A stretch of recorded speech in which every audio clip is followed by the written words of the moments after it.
Søren Frederiksen. Indlæg ind mod Jeppe Kurt. Sigurdsen får hætte væk. Kasper Risgaard. Udmærket til Nikolaj Thomsen.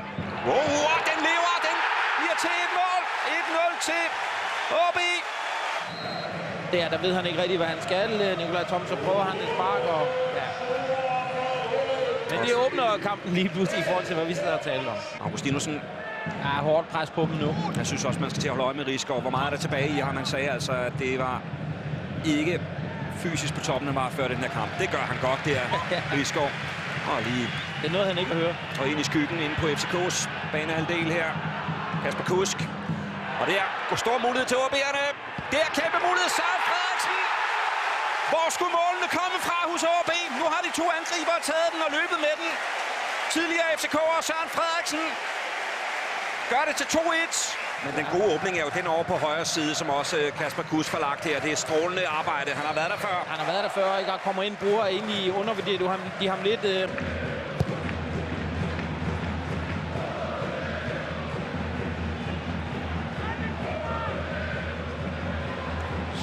OB har vundet over Esbjerg altså tilbage i 2008.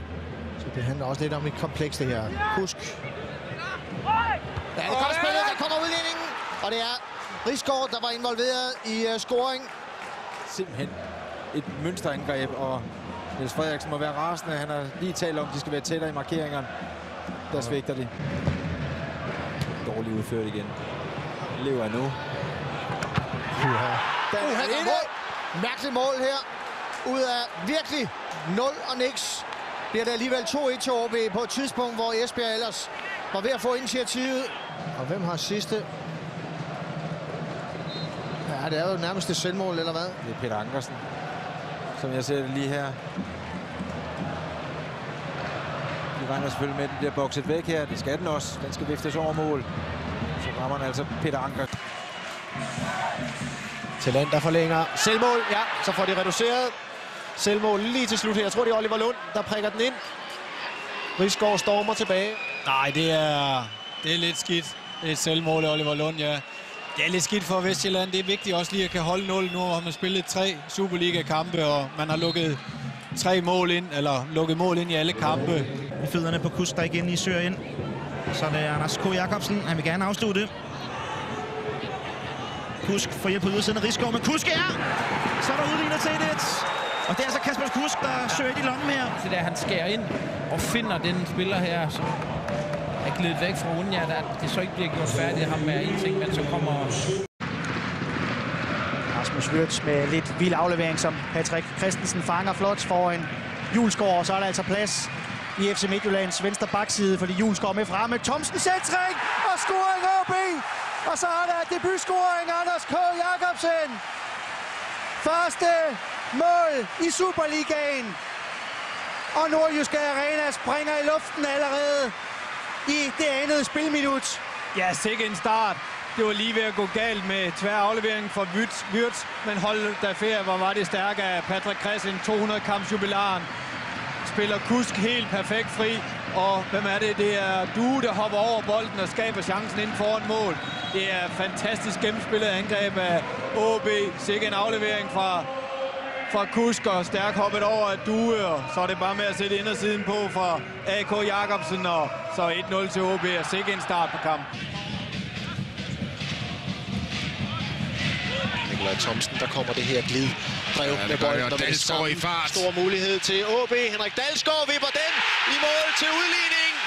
Sat op. Så fornemt af Nikolaj Thomsen. 1-2 spil, og så Dalsgaard, han starter i god tid, kommer op i fart, så er der ikke nogen, der fanger ham. OB er også ved at binde pasningerne sammen. Nu lykkes det. Alman, igen plads til Nikolaj Thomsen. Søren Frederiksen heldig med at få den med. Her mulighed til Anders K. Jacobsen. OB vinder et truende nederlag. Det er god bevægelse. Dalsgaard bliver meget central i det her. Scorer det første er oplægger til den her med en meget intelligent aflevering. Skråt bagud til det, han er købt ind for. Anders K. Jacobsen, dygtig afslutter. Wirtz med en god bold til midtbanemarker Risgaard. Og Risgaards bold bliver hældet i kassen 1-0. form. Manden med målene. Løber ham godt timet, tager chancen, ved hvor bolden skal komme, hvis han skal have en mulighed for at score. Risgaard fældet fordel OB. Masser af plads og arbejde på for dem. Overfor Kusk. Kusk. Og Dalsgaard flat!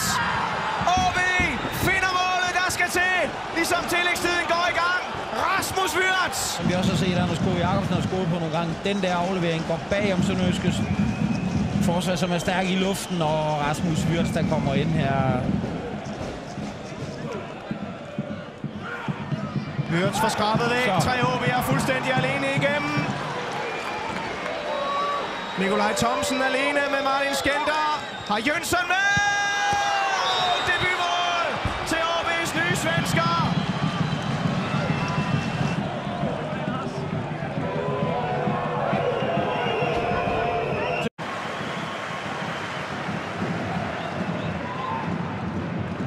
Ja, der skal de passe på, Randers. Og så er der kontra, der er 4 OB'ere mod 4 Randers-spillere. Og Kasper Kusk får fart. Kasper Kusk ind. Kasper Kusk og 1-0 til OB efter 9 minutter spil. Og så er der gruppekrammer med de tilrejsende fans for Aalborg. Og Mikkel Andersen, man har ingen chance. 1-0 til OB.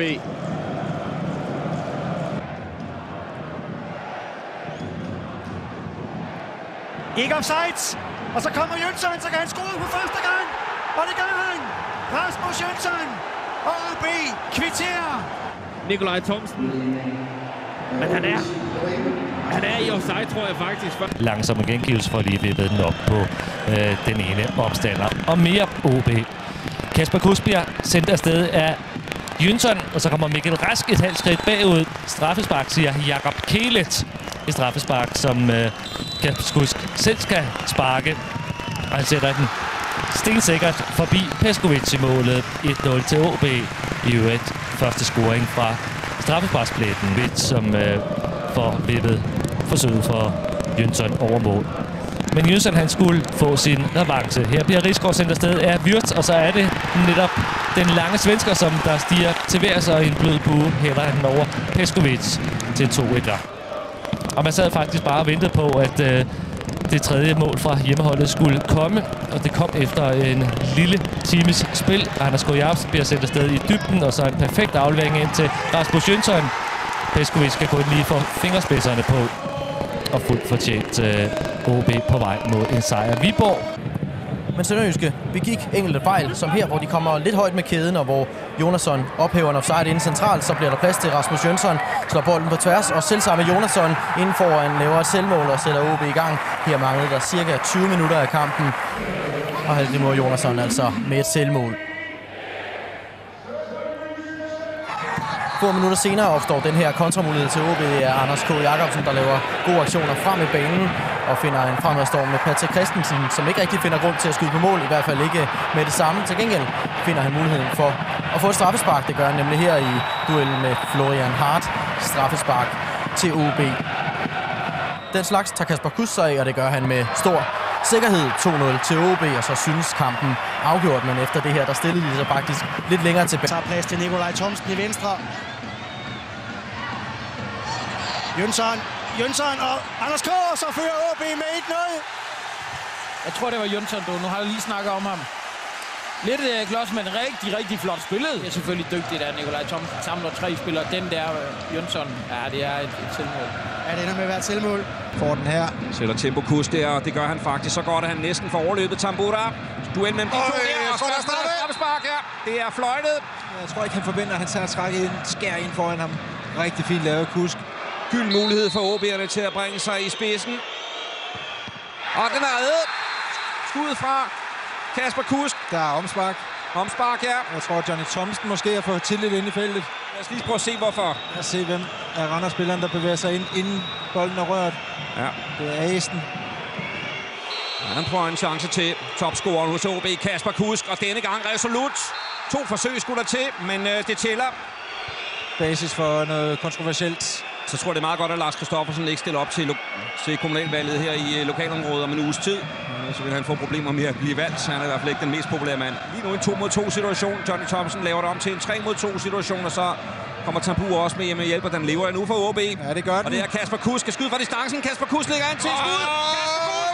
det til 2-0. Et strålende gennembrud, som bliver kronet af en elegant scoring, som snyder Peter Friis Jensen for anden gang i aften for bare 18 minutter. Snyder de 2 første, og så ligger han stille og roligt forbi en sagsløs. Og han er i en form lige nu, hvor han faktisk har 3 mænd omkring sig, 4 faktisk. Og alligevel får han lagt den ind. Ja, det virker næsten selvforstærkende her. Endnu en mulighed til OB'erne. På Jacobsen. Og Så er det til 3-0 til OB'erne. Stort overblik af Anders K. Jacobsen. Det tæller selvfølgelig på plussiden, når vi har lupen på Jønsson og Anders K. Jacobsen.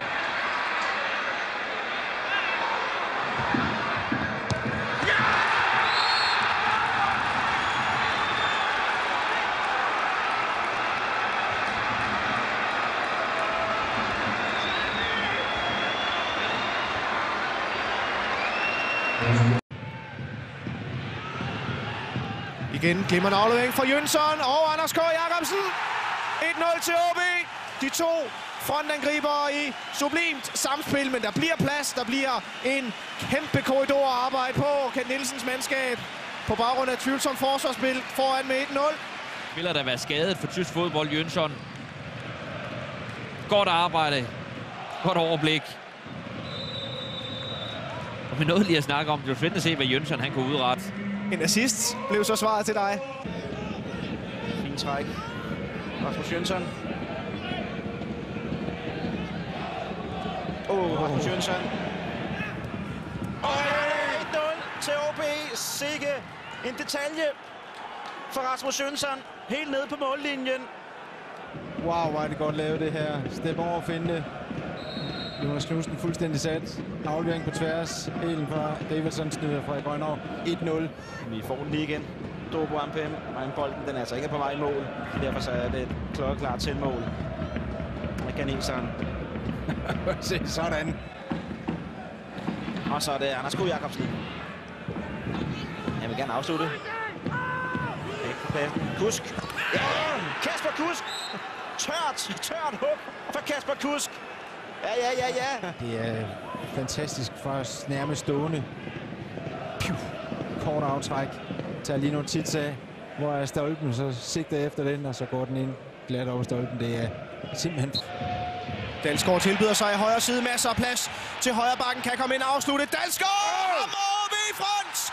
Forrygende opspil i højre side af hjemmeholdet. Og højre bakken tordner den op i krogen. Lækker afslutning for Dalsgaard. Hvorfor gjorde han ikke den engang højre angriber for OB? Der er et problem med at afslutte den her. Den er godt nok hamret op i krydset. Hvor er det flot. Det er Kusk. Kusk sender den afsted! En klapperslange af et hug fra Kasper Kusk. Og så er den bare slasket over mod stangen. Peskovic ikke i nærheden af at tage den. Selvfølgelig skal det være Peskovic, der holder sin tid. Kasper Risgaard tilbyder sig i højre side med flere tilbud. Inden for en af dem. Jønsson og Jacobsen! 3-0 til OB! Jamen masser af Viborg-trøjer derinde, men ikke nogen, der følger Anders K. Jacobsen. Og ikke nogen, der dækker de frem. Og Jønsson er stadigvæk i vi gør. Og med øje for at være med til at bygge spillet op. Svensson afsluttet og selvmål af Babajide, der hætter den forbi Peskovic. 4-0 til OB. Igen fra højre siden, den her gang Jønsson. Helt ufarligt spark, som Peskovic til enhver tid vil kunne have taget. Også på mange måder en understregning af de to spillestil, de to initiativer til kampen. Nikolaj Thomsen får afsluttet og scoret til 5-0. Og hvis festen ikke var lukket, så er den det nu. Sæsonscoring, som siger, nummer 2. Og Superliga-mål, all-time, nummer 2.